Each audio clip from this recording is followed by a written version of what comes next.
은총의 하루가 되시기를 바랍니다. 오늘은 창세기 11장에 나오는 바벨탑의 이야기를 중심으로 한번 공부해 보겠습니다. 여러분들 한번 11장을 읽어보시고 특별히 11장 1절에서 9절까지의 그 바벨탑에 관한 내용을 한번 잘 읽어보시면 좋겠습니다. 예전에 지도 신부님께서 우리가 묵상 기도를 할 때 자꾸 힘을 빼라고 하셨던 적이 있습니다. 기도를 할 때 힘을 빼라고 하는 것은 무슨 소리일까요?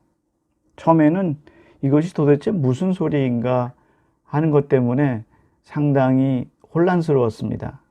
그런데 점점 시간이 지나면서 기도를 할 때 내가 힘을 쓰는 것이 아니라 하느님께 맞추라는, 다시 말해서 하느님께 모든 것을 의탁하라는 그런 이야기라는 것을 알게 되었죠. 본당에서도 사목을 할 때 보면 내가 한다고 생각하고 또 내 능력으로 한다고 생각하면 잘 안 될 때가 너무 많이 있습니다.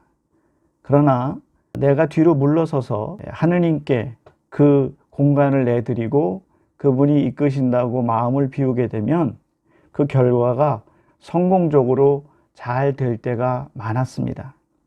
이처럼 인간의 교만이라고 하는 것은 하느님의 자리까지도 탐할 수 있다고 하는 것, 이것이 바로 창세기 초반부터 나오는 중요한 가르침이라고 생각을 합니다. 오늘 바벨탑은 잘 알려진 것처럼 구약성서 11장 초반에 등장합니다. 인간들이 자신의 이름을 떨치기 위해서 하늘에 닿을 만큼 높은 탑을 짓기로 하는데 하느님께서 인간의 오만에 대해서 벌을 내리시고 서로 말을 알아듣지 못하게 했고 결국 탑을 끝까지 쌓지 못한 채 온 세상에 흩어져 버렸다는 내용입니다. 바벨탑의 이야기는 사람들이 하느님을 잊어버리고 또 홍수 사건을 잊어버렸음을 잘 드러냅니다. 문제는 죄악에 대한 하느님의 진노, 그 벌을 잊어버리면 안 된다는 것이죠. 이것은 오늘날 우리에게도 그대로 진행되고 있는 것입니다.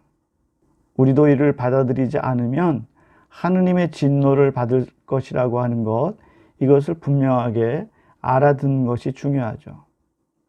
하느님의 말씀을 듣고 그분의 말씀에 순응하지 못하면 어느 날 갑자기 하느님의 진노에 의해서 우리는 어디론가 쓸려가게 되고 그리고 망하게 되는 것입니다.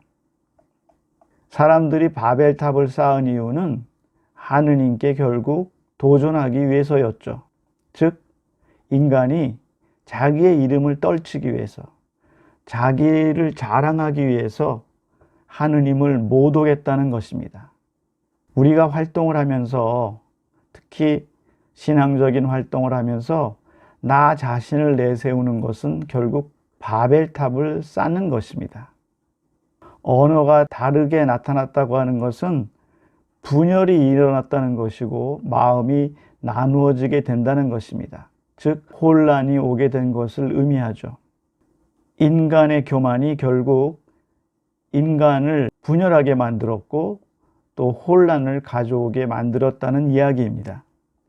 바벨탑이 하늘을 향해 치솟았다고 하는 것은 인간이 하느님께도 도전할 수 있는 그런 교만한 존재라고 하는 것, 이것이 중요한 가르침이라고 생각을 합니다. 인간이 하느님의 자리에 도전하는 것, 자신이 하느님처럼 된다고 하는 것, 이것이 얼마나 큰 죄인가 하는 것을 이 바벨탑의 이야기는 잘 전해주고 있습니다. 우리가 살아가면서 하느님 말씀에 순종하는 자세, 또 하느님과 인간의 관계에서 우리의 자리를 잘 차지해야 되는 그런 이유를 다시 한번 생각해 봐야 되겠습니다.